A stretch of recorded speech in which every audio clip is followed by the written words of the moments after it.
Quaker group methodology. Let me just start with a quick apocryphal story. There are several proper English gentlemen on the River Thames watching a group of swimmers. And the one points out and says, I know who that swimmer is. And he says, who's that? Well, I know it's a Quaker. Well, how do you know it's a Quaker? He is swimming upstream against the current. and that whole concept of Quakers is that it provides what we just talked about in terms of group agency, but it's based on a religion that is not necessarily based on values. It is based on epistemology. And so let me just start, and I have a short presentation. There we go. Quaker group methodology for seekers and publishers of the truth. Now, it's difficult to talk about religion because all religions deal with and commerce in truth. The Quakers were at the end of the Protestant Revolution. Remember what you had: centralized Catholicism, centralized kings, secular power, identity within there. And they were a peculiar people, and they actually used that word, we are a peculiar people. And it arose based upon a radical whole systems and a collective intelligence IQ epistemology, the idea of group agency. Now, what's important, and the theme I want to bring out today, is that Quakers arose in parallel with natural science and natural philosophy in the mid 1600s, 100 years before Goethe. But Goethe had some, and German thinking is very important here, and I'll come back to that. Their processes challenge common sense, our normal consciousness, our command and control consciousness. It was set up to complement natural science, but it preserved the tenets of natural philosophy for 375 years. Its methodologies of group agency and discerning of truth has been preserved over its experiments for almost 400 years. So we have a laboratory here to see whether their discerning processes have consequence that's positive or negative. Now, how were Quakers responded to? Realizing that, that Quaker is the one that's swimming upstream. There was a whole industry in the mid 1600s of putting down and killing Quakers. These are the first three sentences of one of the tracts. A Quaker is a vessel of fanaticism. A Quaker is an everlasting argument. A Quaker is a spawn of anarchy. So you really wonder about these people who had, just one quick story, they actually had plays about Quakers. And of course, Quakers believed in equality of the sexes, that women were equal, could say no. And so in one of these plays, it has, oh, I went down Quaker John's milking parlor. I saw he's been spending too much time with his cows. Obviously, Mrs. Quaker is saying no. We're wondering who's getting milked here. I mean, this is what the Quakers were seen at like. So so I'll have two slides on what Quakers are about, and then I'll have a couple slides on the consequences of that epistemology, and then I'll tie it back to cybernetics and natural philosophy. So within 7 slides, you'll have my presentation. Why were they persecuted? The epistemological focus for truth processes was not about values or tests. Most religion is, do you believe in Jesus Christ? Do you believe in no. It was at the end of the Protestant Revolution, and it was the most radical position of going away from icons, priests, centralization, to its unique methodology that had the exact same context that we're in now. 1666, London burns down.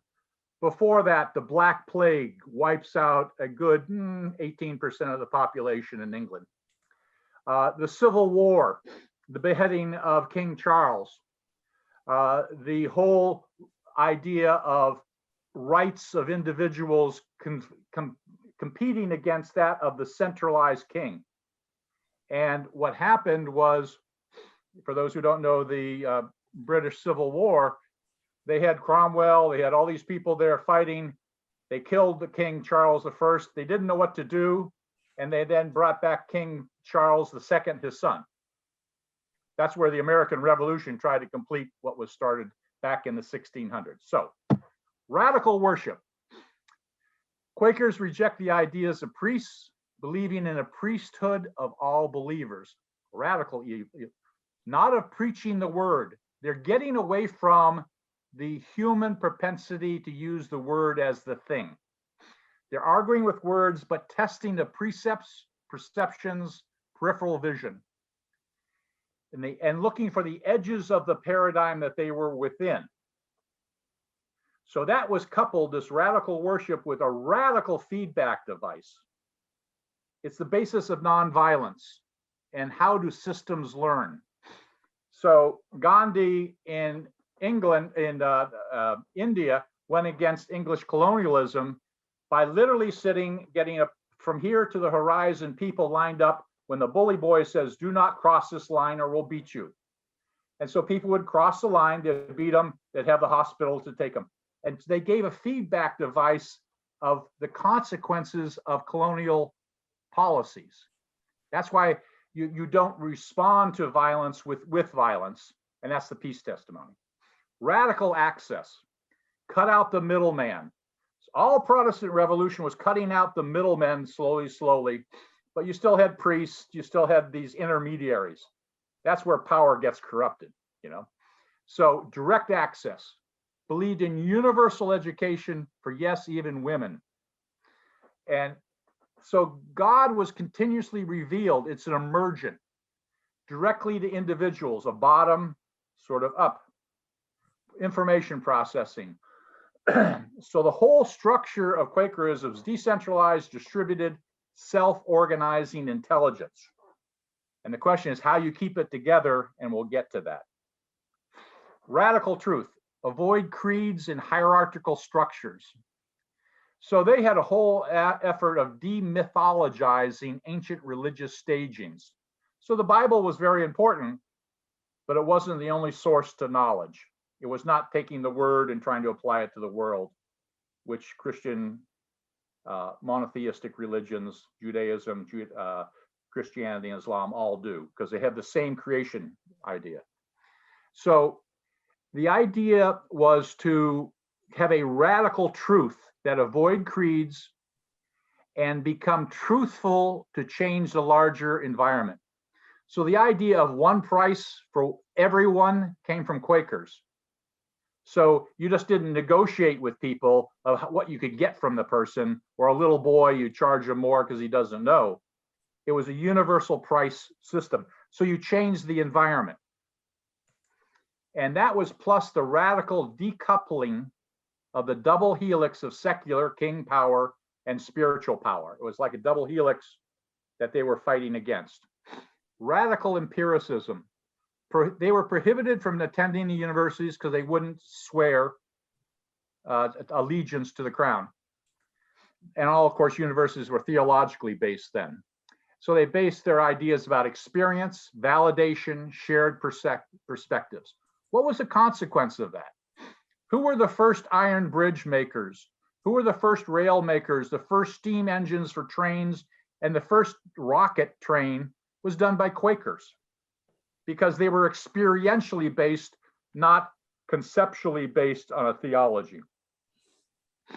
And that had a consequence, because when they created the Royal Science Society in England in the 1660s, one of the predominant groups was Quakers there, because they had that experiential, not a theoretical perspective. Radical equality. soul has no sex, even women. 1600s were equal. They had 1680s sensitivity training for men so you don't beat your wife. This was radical in England, where women were seen as a goose, no brain. So that sort of idea of equality meant you had those Quakers were slave owners initially in America. They worked their way out saying that's not good and became anti-slavery, created the Underground Railroad. The majority of people at the Seneca Falls Convention that did the women's suffrage were Quaker, Elizabeth Mott, etc. Radical social experiments. Faith by itself is not accompanied by action, is dead. So when William Penn, with his father having a lot of given a lot of money to the king had to pay it back and gave him Pennsylvania, a part of Delaware, a good part of New Jersey. And so William Penn, who was an aristocrat, became a Quaker, and he created the Holy Experiment. And so in a book by New Albion by David Hackett Fisher, he talks about the four voices, and one of the four voices was a Quaker voice, and that requisite variety that formed America. And so they had the Mid-Atlantic Quaker political design. They created banking, Lloyd's of London, a lot of banks, insurance companies, Cadbury chocolates. Why? To counter alcohol relief agencies. So, Religious Society of Friends, this is the official title that Quakers were known by. Religious Society of Friends of the Truth. And the question they would ask one another was, how does a spirit move in thee? Not whether you have adherence to a rule or a witness or whatever. So if you're a friend of truth or a seeker, you cannot use the word, Bible, or words as a sword. And that was the basis of the peace testimony, which resulted in the Nobel Peace Prize in 1947 for having fed the Europe after World War I and II. So, example, the only people who were allowed to visit prisoners in Japanese war camp and German war camps were Quakers, because they fed those children who are now soldiers, looking at the system, how it works. So what they tried to do was go beyond Wittgenstein. And this few sentences really encapsulate what the Quakers were trying to do. The limits of my language stands for the limits of my world. The limits of my language are the limits of my mind. All I know is what I have words for. And how did the Quakers try to counter that? Through group processes. And so one was corporate witness, of how to get the group to be looking at the society, not as an individual or who's in power, but how a group in the variety sees the joints of the society breaking apart, coming together. So how do Quakers worship? They worship through silence. They're not using words. I'm not preaching to you the word of the Lord.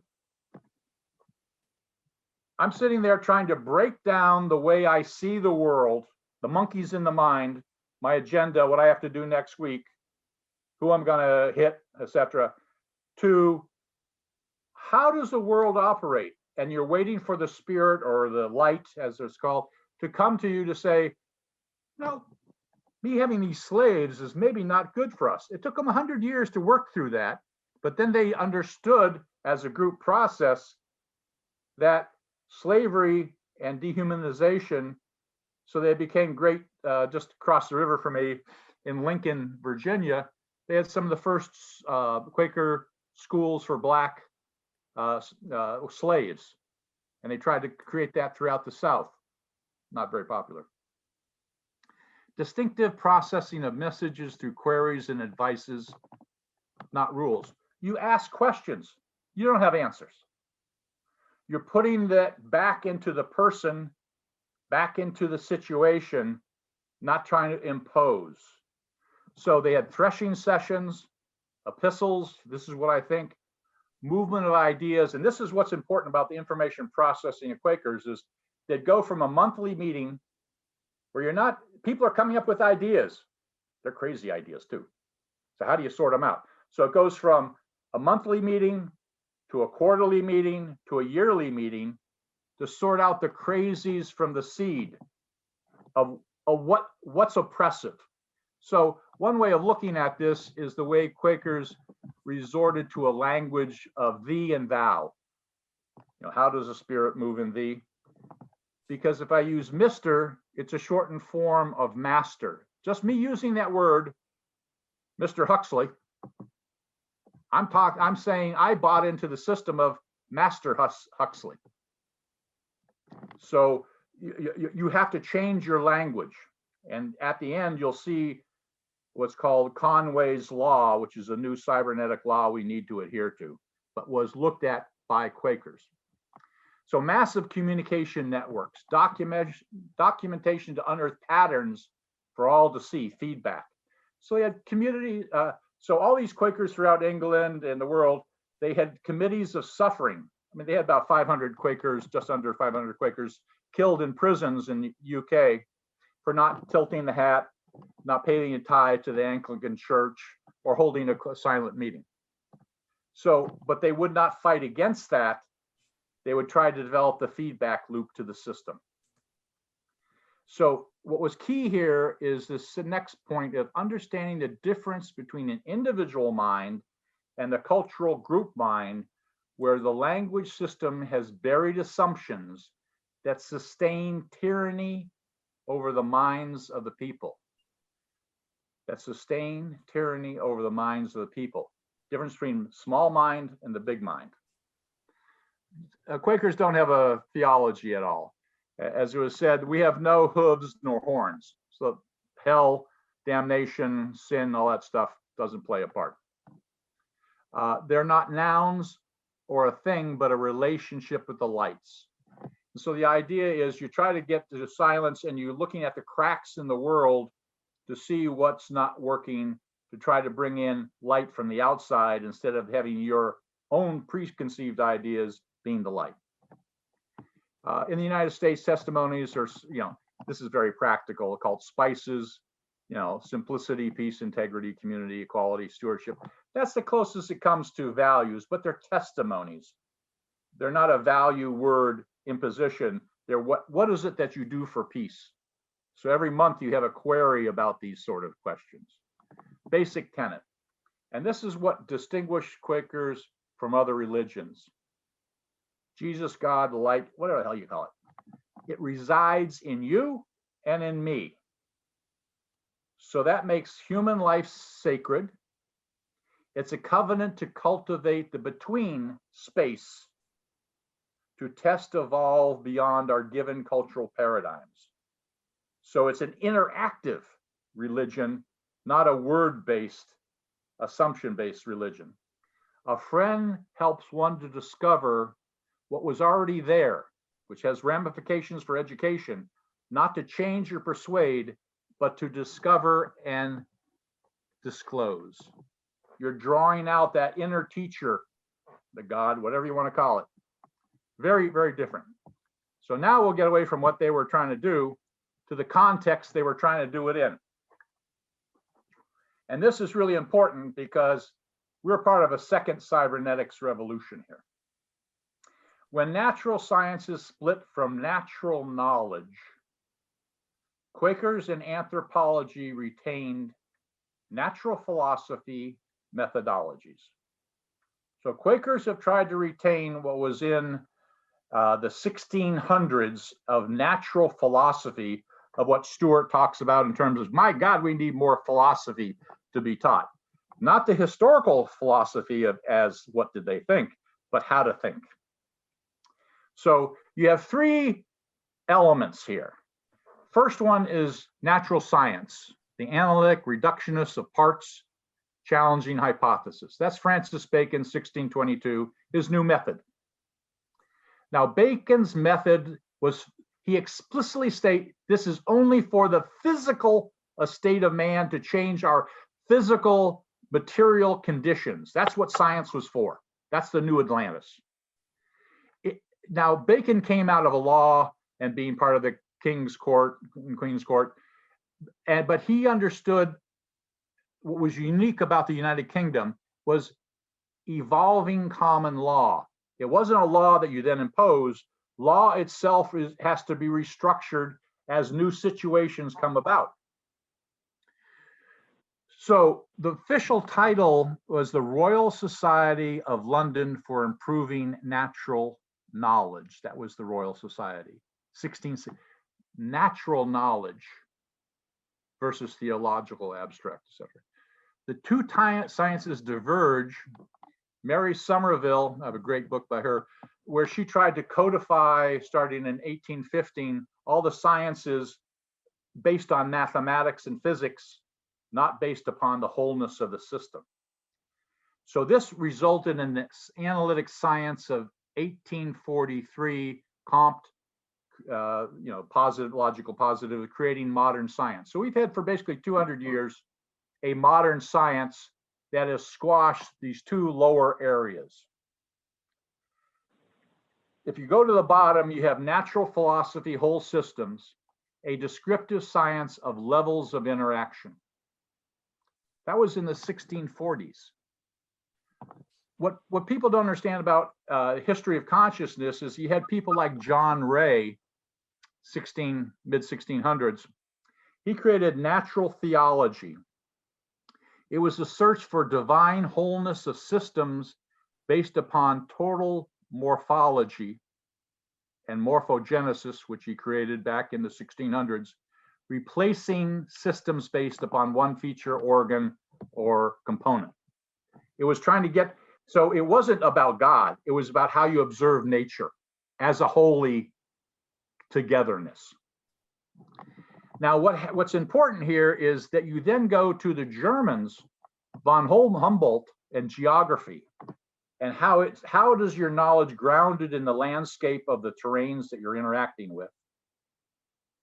And that goes to Franz Boas, who in 1887, in his article Study of Geography, said, stop, Comte, stop your idea of analytic reductionist science.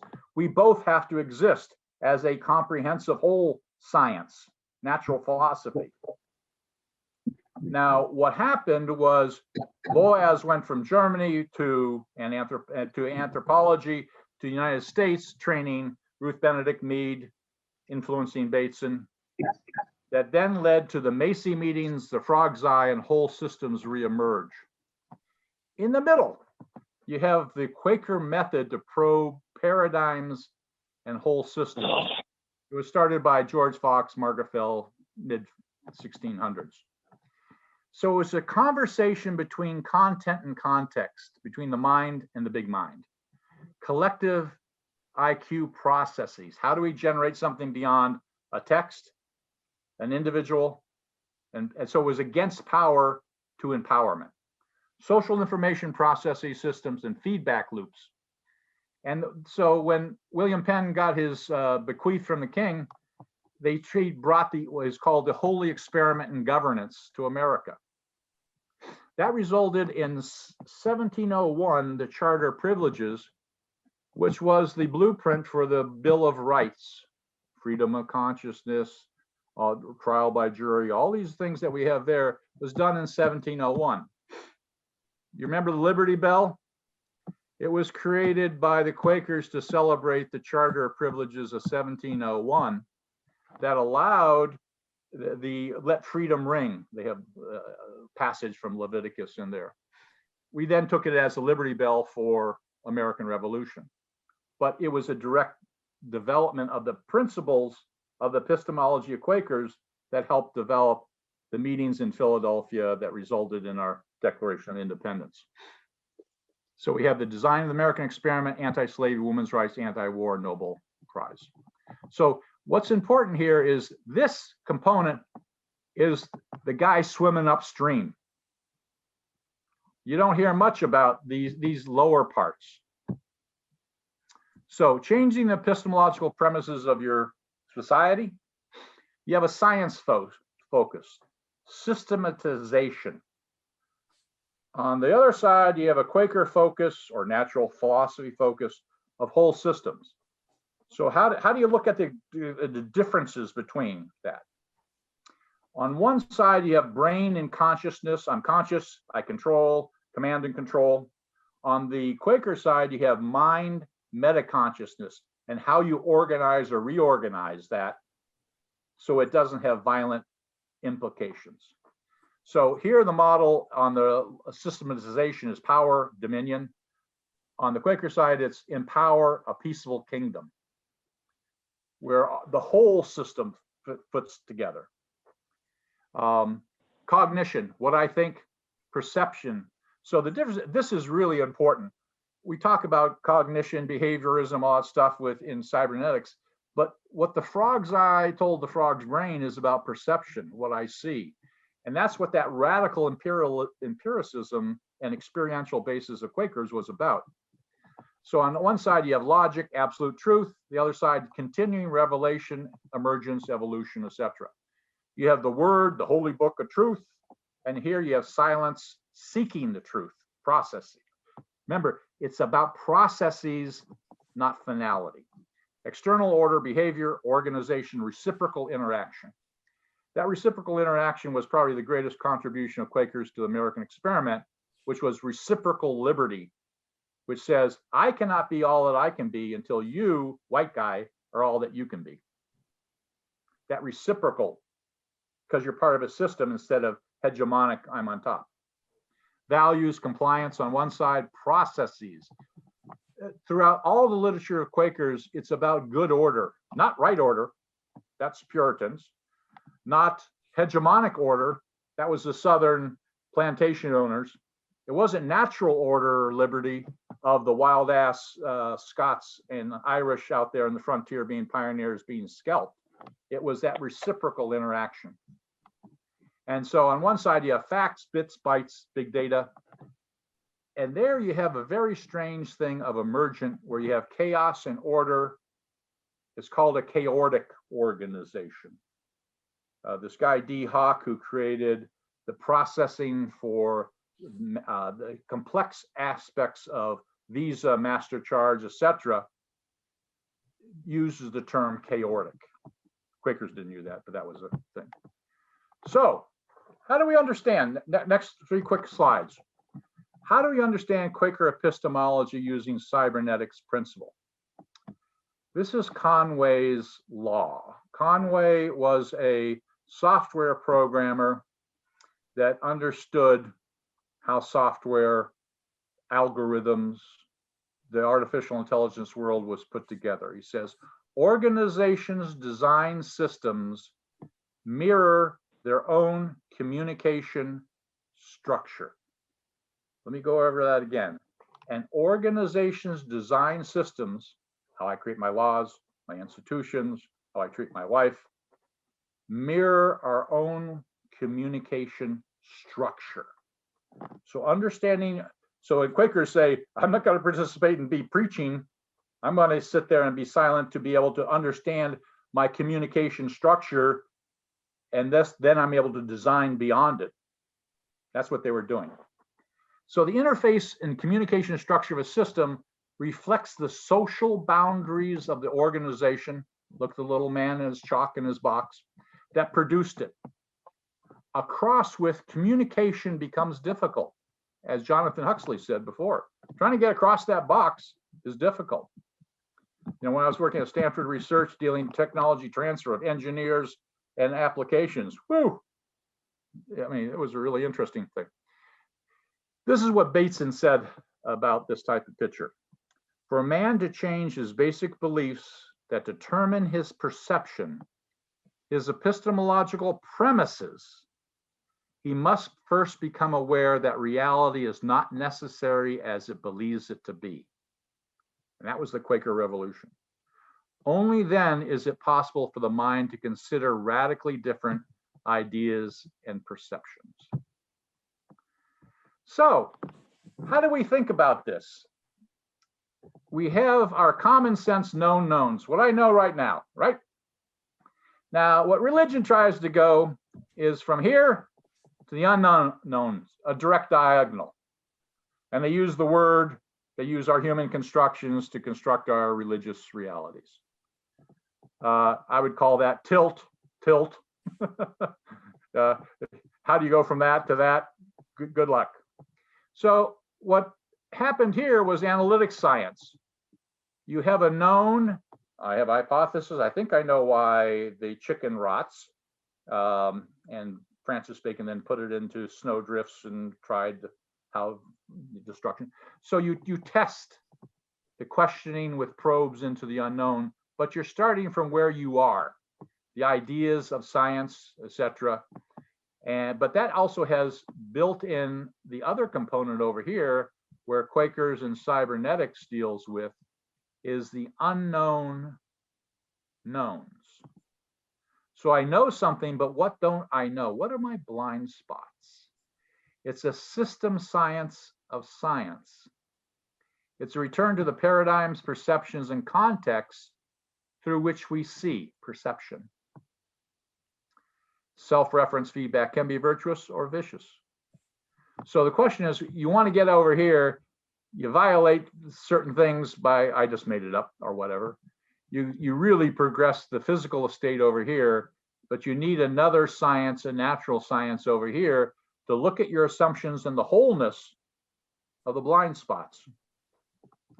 So the term naked brain comes from the first page of Novum Orgum, Francis Bacon, 1622. He says, the naked brain is susceptible to the idols of the mind, of the theater, of media, of the tribe, of the cave psychology, and you need a tool.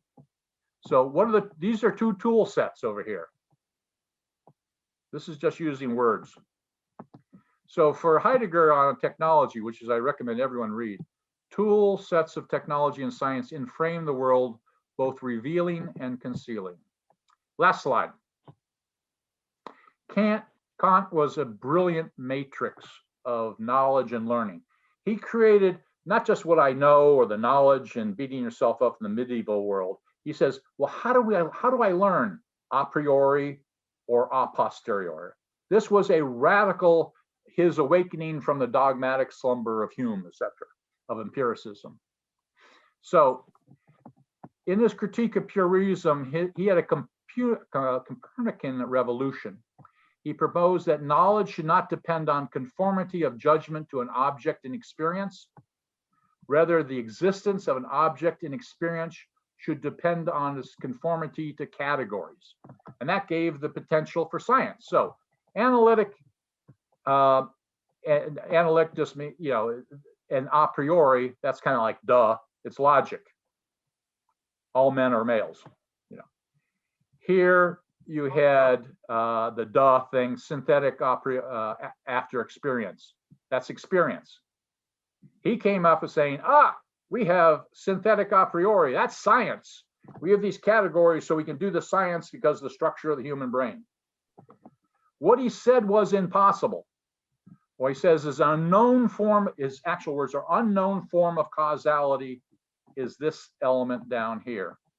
An analytic a posteriori. What's an analytic? Analytic means I have the boundary, and within that boundary, I then have an experience that confirms, allows, forms. That's what information is. Those are cybernetic circuit-based systems. So we're able to take Kant's structure, but come up with a very unknown form of causality. And that's what Quakers were about. Thank you. Questions? Yeah, I have a simple question for you, Lowell. The question I is, hate your simple questions, Jerry. one of the points of current view of first order cybernetics, as well as mathematics, is that it is heterogeneous for all of the sciences.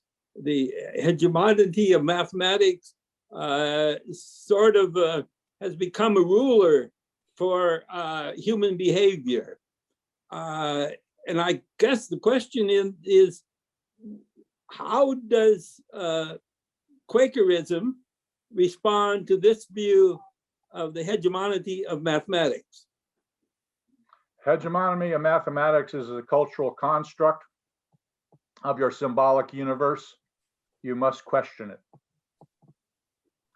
And so that there's something beyond what you see through. The question is, what kind of lens is ground by our culture? So if we're saying it's physics and it's handmaiden mathematics is the sole truth function, we can come up with at the best a pauper falsification in modern terms. But we're still saying, where's the natural philosophy, the system?